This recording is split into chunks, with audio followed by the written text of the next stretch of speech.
our region needs to become known as something, some area of technology or industry or whatever that, I mean, other than defense, tourism, Right. in the ports, we really need to find that, I think, and I'm not sure we've got that yet.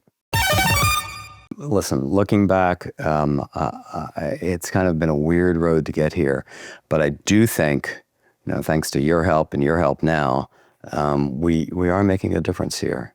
Yeah. We haven't got those, that 3 or 4 companies that. Well, and really, the thing is, though, like when I often refer back to Startup Communities, written by Brad Feld, and yeah, it's one of those things where when he says that it's a 20-year cycle, it really I mean, is. it truly is Yeah, a 20-year cycle. We're going to have unicorns. We are. I mean, we've had unicorns here in the past. Yeah. Dollar Tree, people like that. But something is going to break. And we've got some that are really getting to that point in time. But it's been a long road. And I mean, I am sorry, I'm not sure where 757 Angels are going to go from here. But I think we did get a number of companies started. And, I think Monique was a great first choice to get in there. She was the perfect Yeah. first choice. And to hear how much she doubted herself throughout the whole thing, that was quite interesting. Yeah. She's literally sitting where you were many weeks ago, and she's like, never realized that. 'Cause she always exudes confidence today, right? Yeah. So for her to have said that, that's interesting, and obviously I've known the family well, but this was at a... you saw her husband the day he was born. Yeah. I mean... it was at, I think it was at Griffin's graduation party from Norfolk Academy, out at Bay, whatever the golf course is out there, I forget what it's called. And they had a party there, and then they invited, because we're all considered family in that family. And I knew that she had worked for Bank of America, and we were just getting 757 going, 757 Angels, and I said, I want to show you something. See, because I think you might be really good at this. And she hemmed and hawed and wasn't all about it, but thank goodness she finally said yes, because I think in terms of building it, she was exactly the right person. I mean, $150 million over 10 years. That's no small amount. No small amount. For something that was at zero at that point, at least collectively, in that kind of way. Yeah. So I mean, it's a huge difference when you talk about you seeing a difference. Now it's 2026 to back then 2014, 2015, 2016. When you're having those first conversations, what are some of the things that you have noticed that are different?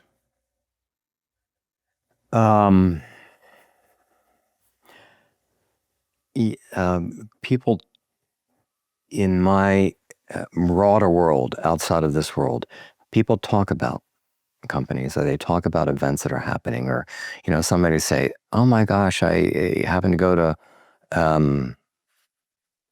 the Virginia Cup. Virginia Cup. State of Innovation. State of Innovation. Yeah. That because they got invited, and they said, somehow they know I've been inside the little company. And they said, it's really wild what's going on here. I had no idea of this stuff. And so I'm starting to hear that more and more and more from a broader group of people. So obviously things are happening, and these aren't people that are necessarily investing in companies, but the fact that they're picking up on it. Now, we still have a long way to go. I think with what you guys are doing in terms of telling the story, because the press ain't going to do it. And, one way or another, they're just not there. We've got to be, you two are telling the story. And that's what we need to do, because that's going to continue to grow and grow and grow, I think. No, and that's always been the strategy, is we focus on quality programming, so that person, when they attend, they're going to invite someone to come with them, and then exactly, it would be the person that typically wouldn't have gone to an event like that before. Yeah, exactly. That's just, it's a long process. I mean, it is that 20-year process where you planted the seed, and we're seeing some green shoots that are starting to form. I think we got a little bit more than shoots going on at this moment in time, I think. And between all three things, I mean, Virginia Cup and Tech Night, I mean, we're really reaching people personally, in their face, people that would not have any idea about what's going on out there. There were a lot of people up to it. I'm sure you guys had the same thing at Tech Night. People that came because their company, bought whatever, or they had a friend that was in a company that was maybe getting an award, so they wanted to come see if they got an award.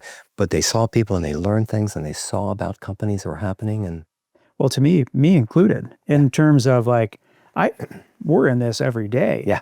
For many, many, many hours. Yeah. Every day. And then that was really my first exposure to a yellow dog software. Yeah. And I didn't know anything about that. Now just discovering companies that are in our backyard. Yeah. I had no idea. But that's the exciting part. Right. That we're finding companies that are thriving out there, or growing, and we had no idea. And we didn't have to necessarily find the money to do it. It's somehow happening on its own, which I think is, I guess that's the next stage. Now, where we go from here is going to be really interesting to see. Do you think we've got a unicorn out there? Well, I think that I do. Good. I do. Hopefully more than one, but I think that Fairlead will be, that was previous show that was really, really interesting to see that where they're headed is exciting. Yeah. I think that I'm a fan of Psionic. I think that that is exciting. SBT is still, they're still charting their way ahead in autonomous robot software.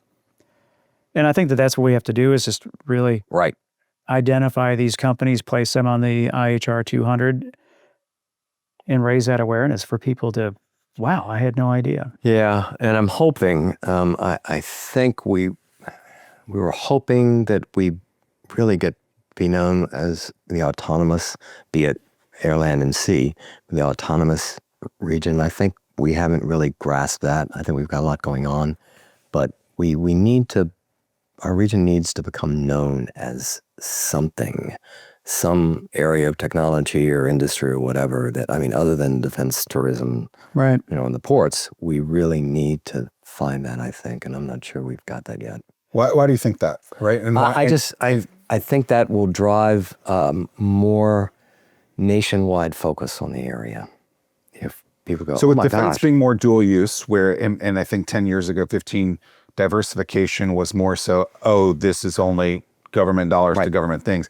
Now they're seeing a different world where they can be in commercial use as well.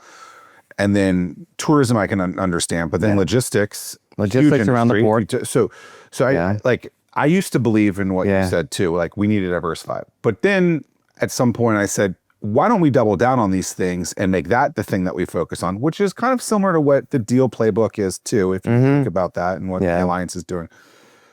But so why do you think we need one of those autonomous aspects instead of focusing on one of the things that we're really good at and making that the thing that we're known for? Well, I don't know how we've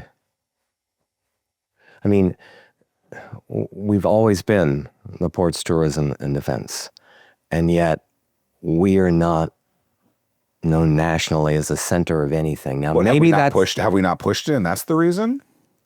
That's a good question. I don't know, but how do you push it?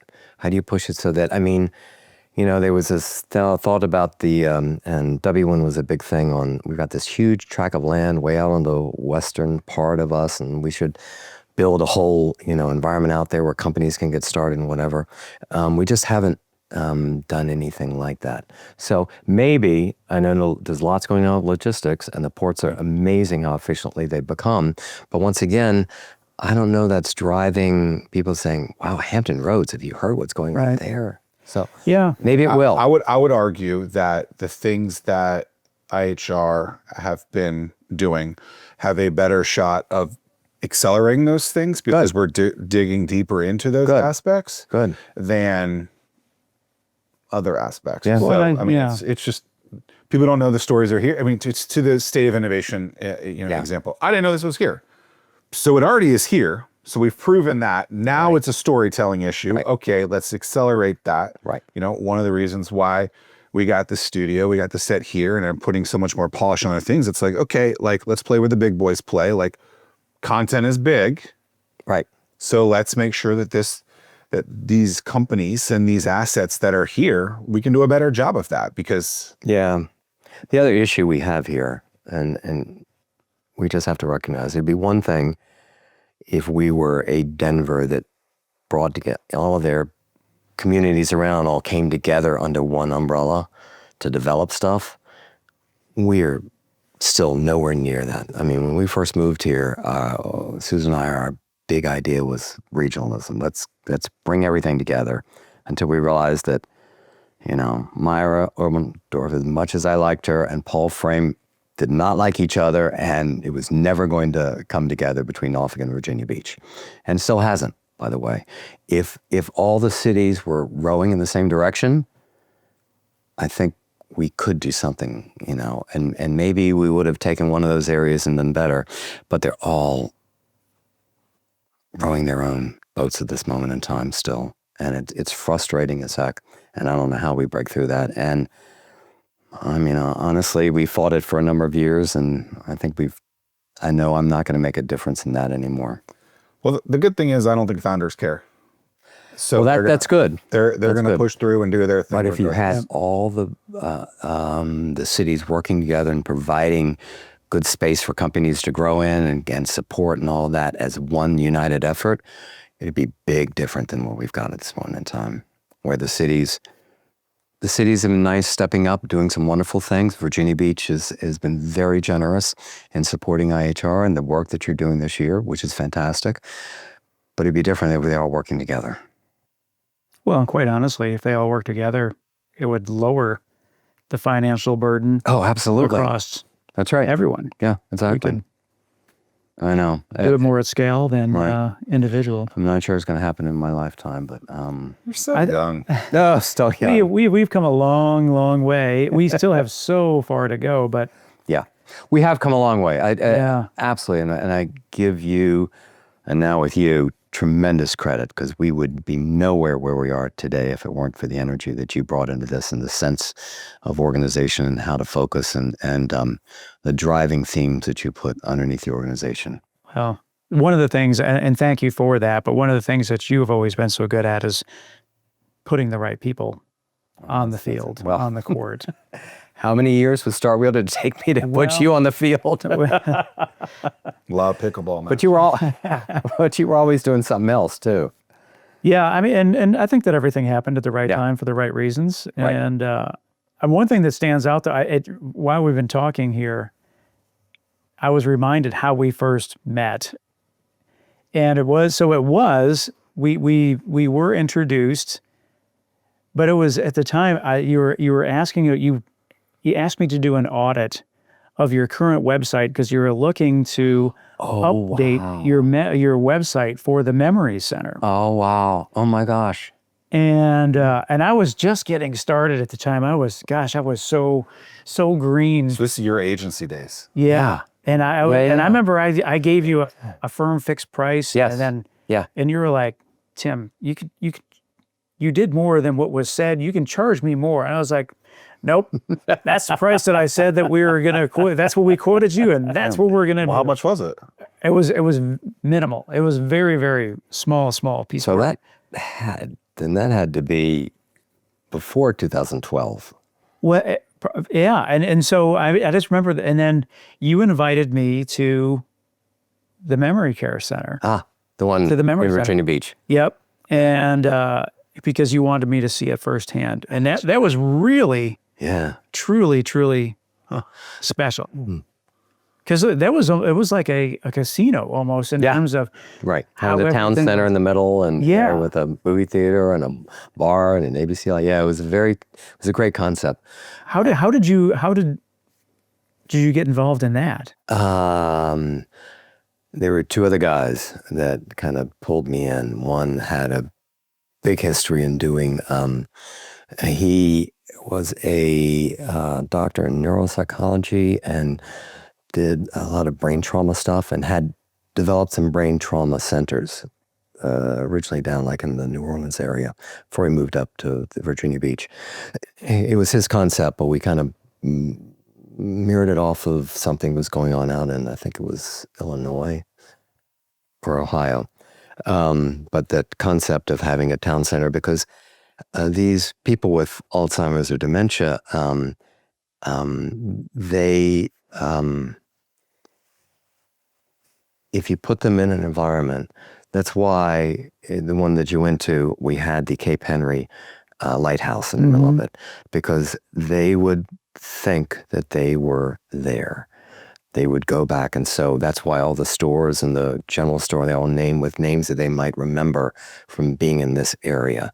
That iconic memory. Was it, I'm trying to think back, was it a saloon or a pub or something? We had a pub in there. A pub, also. and then you had the musical instruments in there, right? Where they could play? No, that was in the theater that we had the music instruments. Okay. We actually had a band as well. I mean, Yeah, but people, and they would go back and sing all the songs. oh, back. unbelievable! Because their most recent memories are gone, but they had the memories from 20, 30 years ago. And so these people that could barely get out of bed, but they would get up and they could like play the guitar and play the piano without sheet music and anything, because it was coming out of somewhere. It was just amazing. But anyway, it was a great concept. Unfortunately, standalone memory care really can't exist anymore. It does exist as part of a continuum of care because the pandemic, labor rates effectively doubled and our rents couldn't double. So it went from a profitable business to an unprofitable business across the board. So I don't know there any standalone memory care left. But anyway, Wow. It was great. And we developed a lot that certainly continuum of care people are putting in there. You know, it's no longer that wing with a day room at the end of it. You know, they try to do interesting stuff with them. Wow, that was really, Yeah. I don't know, that was really a special experience. Yeah, it was the right. Gosh, that went back to there. That's right. Thank you for remembering that. Yeah, and I do vividly remember all the patients knew you, and you knew all the patients, and you won the gold medal for that one, because everybody, you're the celebrity of the town. You're the mayor. Yeah, it was a fun environment. We did grow out two others, but as I say, at the end of the day, it ended up. Virginia Beach was very successful. The other two were not so successful because of the timing. Yeah, I felt like I was going through New York, in Vegas. Yeah, exactly. Cool. Yeah, it's fun. Relationships are something that you still have to this day, you know, and they're critical to you. How did you learn that those were so important, not to screw them up, not to burn a bridge, things like that? Because what? No, Are you remembering something? No, I'm just thinking, who's going to go into a relationship to no one wouldn't necessarily want to. No, but I think like you talk about ego and who is it for and like the better of everything. Like when you're thinking of relationship, I think there are definitely people who are like, I'm in it. Most people on LinkedIn get caught up with their emotions. And so it's like, it's so important to you. Yeah. And I've only burned one bridge that I know of in my entire life, and that's okay. But it wasn't with you. But like, how do you learn that? Where did you grasp that? Because there's still tons of relationships with people maybe you talk with a little bit now or you don't, but you could still pick that up. Like, is that something that you just learned in your childhood? Did you read a certain book? Like, why are relationships so fun? I don't know how much of this you want, but for whatever reason, I mean, people think I'm a very self-confident, go-to-it type of guy. I am totally afraid of the world, totally insecure at my core. And I want people to like me. And so I've put on this wonderful facade where I am that take charge guy, do it. I mean, I've learned to enjoy doing it, but I like people to like me. And so I'm always about trying to make new friends and, having them like me and want to be around me, that sort of thing. That's how it all came about. It's just So you're a normal guy. I'm a normal guy. Really like very insecure. I will tell you though, and I think this is true for most of us, that the pandemic, as bad as it was, it did a wonderful thing because it caused me, you have these concentric circles around you, and it caused me to just cut back on ones on the outside and cut it down to very few people that I want to constantly be in touch with and I really trust as a trusted friend. And if I run into those other people, that's fine, but I don't care as much about keeping them in my circle as I did beforehand. Because I realized having that tight circle is all the comfort I need. So go deep instead of wide? Yeah. Yeah, I totally agree with that. Yeah. And did the pandemic have that? Well, I yeah, mean, you meet people constantly, so you have to be out there. Yeah, I think that it did in the sense of, because I remember having the conversation with Terry. It was just like, when we meet people, we want to leave that engagement feeling good. Mm-hmm. When you leave and it's an energy drain. Yeah, exactly. That's we got to cut that out, man. Yeah. We really try to focus on spending time with people that you really want to be with. Yeah, right. And that you challenge you to be a better person. Yeah. I feel good when the night is done. You can't wait to do it again. And they're the type of people that you can be away from for 6 months and then have lunch with them and like you click back right, click back. Absolutely. In. I mean, that's what feels good about, and so it's. I'm glad it took me 70 some years to get here, but it's tough. Yeah, it's tough because to let go of the thought of, I don't care if they like me. Exactly. That's the hard part. Yeah, and I'm not sure I've really let go of that. Yeah. Yet, which may be the reason that I don't like doing stuff like this. Because I don't know how it's going to show. I don't know what it's going to be like and what it's going to show. And maybe it'll show me as a real dick. We've only had 2 hours of this. I mean, come on. Everything's fine. No, I mean, it just, gosh. Exactly. Anyway. Touching on the milestones that you've had. I mean, it's just, what an amazing journey. It is. I did that all with being a really insecure little kid inside. Well, but that's driven me. You mentioned the in a kid. way. Staying curious that's really important as well. Yes, it is. And it's not over yet. I just have to find what that next path is without it being quite as all-consuming as the prior path. Well, and your acceptance speech to the Business Hall of Fame. Yeah. The one thing that you were very accurate in pointing out is that you were terrible at retirement. Yeah, I'm terrible, but I wouldn't be here in hopefully what came across is in each one of those areas, it's all the people that have been there that really built the organizations like you for instance, in this area. And I think I think that you did it right in this. You have found your purpose, and I don't know if you necessarily need to. Anyone should really retire. Yeah. You gotta maintain that purpose, and that's what keeps. Yeah. You got to be excited to wake up every morning. Exactly. And I have to feel like I'm accomplishing something for someone. Not just accomplishing to make more money or whatever, but accomplishing something for someone that's going to make their world or this world a little bit better place. So hopefully I keep doing that for a while. Well, how do you make that decision? Like that someone is for someone and that you can do it? I don't know, but because you're such a data-driven guy, spreadsheet guy, and this is such maybe a subjective point. Yeah, when I came here, somehow I also worked on a master's in child development, and so I had a history in early childhood, and so for 10 years, that's all I did. Building Smart Beginnings here, statewide, the Virginia Early Childhood Foundation. I founded that. Governor Warner's last thing before he left office is he formed that foundation.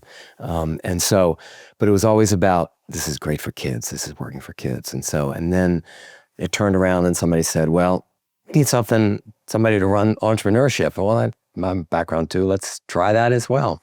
But it's always, these things have always come to me.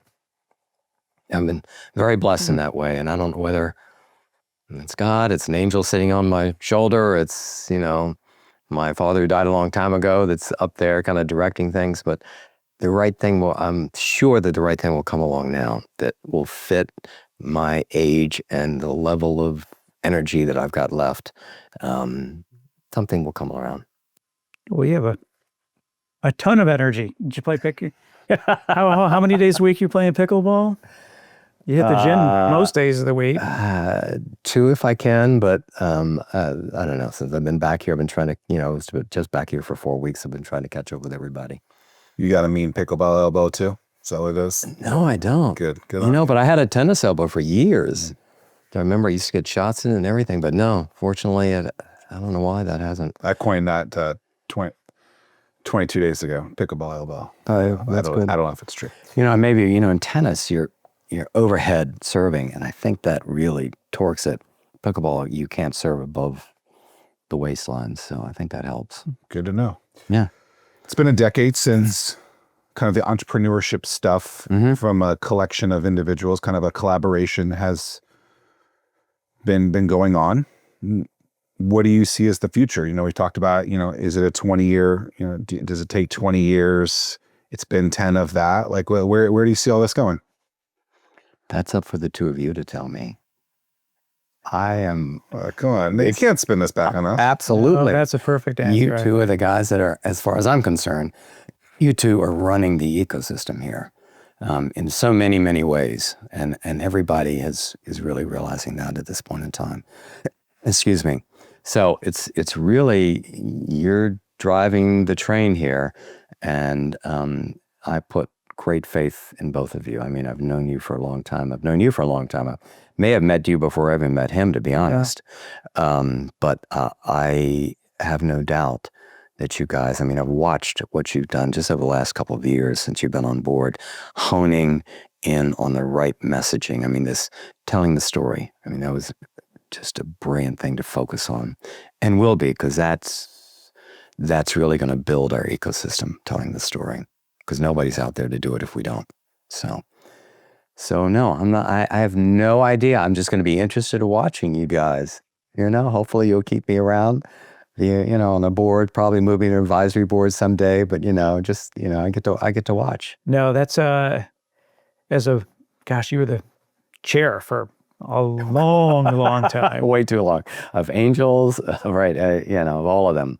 And no, you're always just right there. But I tell you, Tom Marsden is a fantastic chief. He is. I am so impressed with Tom. He's very, kind of very wish sharp. We'd made this, merger earlier, and he'd been on board, because he's a smart dude. Very smart. Very good driving force, and really productive. You just mentioned something to be done, and by the end of the meeting, he's already sent it, and it's already out. It's amazing. Well, I think it comes down to when you need something done, you ask a busy person. Yeah, probably. But at the same time, it's I don't know, maybe it's because you're retired, but Saturdays, Sundays, it doesn't make a difference. If something needs to get done, then we're usually sending text messages and emails to make sure that what happens. You've got to. And I just, I hope that you continue to do the hardest thing, which your staff is going to have to grow. As IHR grows, your staff is going to have to grow, because you guys are already working 24/7, I know. I hope that you continue to find the people with the same brilliance, but the same drive that the two of you have, because that's what you need, because that's going to keep pushing you guys. You've got the people under you that are really handling, and it allows you guys to step up and think grander schemes, next stages, not just dealing with the here and now. Yeah. So I think that's going to be the hardest thing for you to do, is just make sure you got the right people. What's something that most people disagree about or have, different thoughts on that you think the complete opposite on? I have no idea where to go with that. Like maybe like in business, like what, like you an unconventional way that you think is the right way, but everyone else thinks is the opposite? That's a tough question. It's a tough question. And it also, works against my wanting to be liked by everybody, So I'm not gonna, I may not invest in you, but I'm not gonna say anything bad about you either. Or I'm not gonna, say you're going the wrong direction. That's not true. With CEOs, once I get involved with them to mentor them, I will definitely be very honest with them. But I don't know. Yeah, no, that's true. You've checked I'll me. tell you one thing that I think that I test this out with people. I'll test it out with you. I really believe my kids are in their 30s. I really believe that there's a very good chance that in their lifetime, we will have the first experience with life from the outside of this planet. And if not, then certainly my grandkids. And I wonder what impact that is going to have. And most people say, nah, it's never going to happen, or they're not out there. I fully believe there have to be many, many other civilizations out there in the vastness of the universe that are probably here now that the government is allowing some of the old UFO tapes, not UAP tapes out. I really believe there have to be. So, so that's something that I think a lot of people don't believe in, but I absolutely believe in. I hope that it has a positive impact on our world, that it brings us as a world together, as opposed to keeps us as separate as we are now. You think they'll look like us? Or you think it'll be like, do you have any thoughts on that? No, and nor does it matter. The question is, are they going to be friendly, or are they going to want to eat us? It's one of the two. So I'm hoping that they're friendly, because with enough visits that we've had, I think if they were negatively impacted about us, that we would have found that out by now. I think they're just observing us and seeing when we get to that point where we're ready. Do you think we're also going out there to visit them? We're just not talking about it the same way? So they came to visit us. Think that we are? Well, we're also going somewhere else, and we just don't know about it?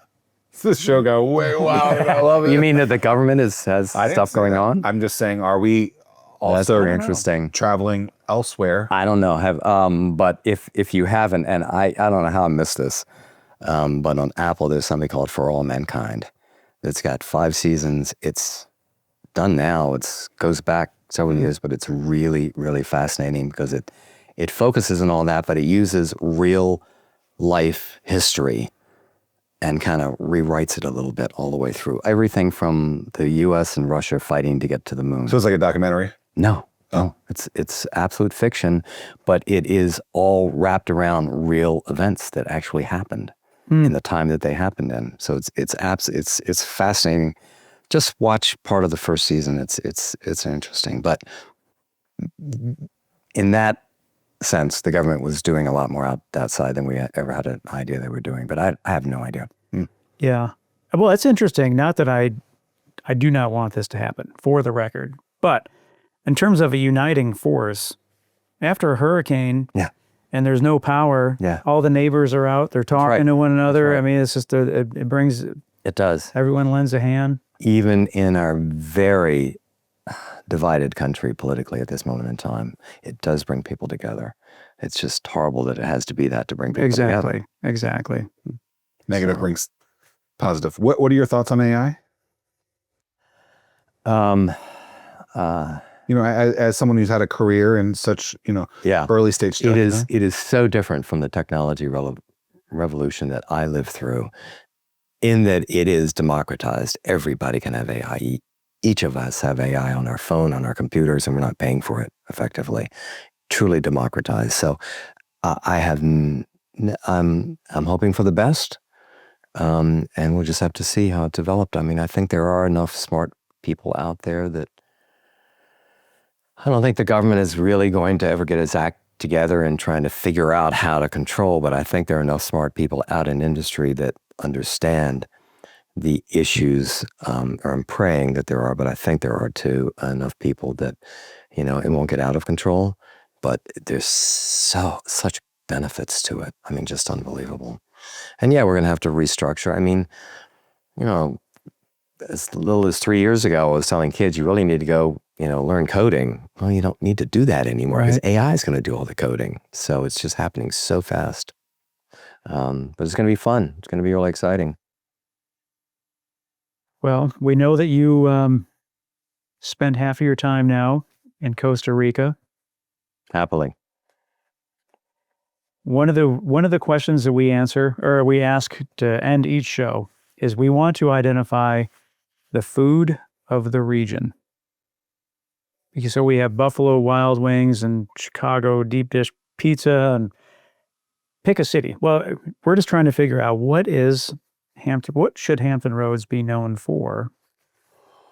Oh, not Costa Rica. You're talking about no. Hampton So when Roads. you come back You could from, tell us both. yeah, but when you come back from, it can be a two-parter. When you come back from Costa Rica, and you're in Virginia Beach, this is the first thing that you just can't wait to go to a restaurant and eat. Wings. Really? Mm-hmm. Double grilled wings at Big Sam's. In fact, I'm going to go there this afternoon. It was my final night. There you go. I didn't think about it from that standpoint either. Your final meal before you head back. Final meal, exactly. Costa Rica, red beans and rice. Really? Oh yeah, love that. Make that a lot down there. We eat so clean down there. It's just a different world. And we've got, we got a fish guy that we go see. We got a guy that comes by twice a week by our house and rings the doorbell, and he's got a truck filled with fruit and veggies, and we just pick what we want and pay him almost nothing. And but we, it's one of those where we could very easily buy our food similar to the way they do in Italy and France, buy our food for dinner that day. Wow. And do it. It's very clean. Maybe why they're one of the 5 blue zones of the world. The people live the longest. Fascinating. So I got to tell Sam that I gave him a plug for Big Sam's in this. So if it actually shows up, remind me, and I will make sure and get some free wings from him. Well, Paul, thank you for taking the time to do this. I know you're not comfortable doing it, but I am not. I'm grateful for the opportunities that you gave me. I mean, you changed the trajectory of my life. I can't thank you enough for the opportunity you gave me, and thanks for everything you've done. Same, so many. Same is true in reverse. We would not be where we are. And yeah, you've been unbelievable the last couple of years, but this guy laid the foundation of really how to grow this into an ecosystem. So thank you. Thank you, Paul. And thank you. You've been a great addition. Wasn't sure at the beginning, but you've been a great addition. That's a perfect way to end it. That's a perfect way to end it.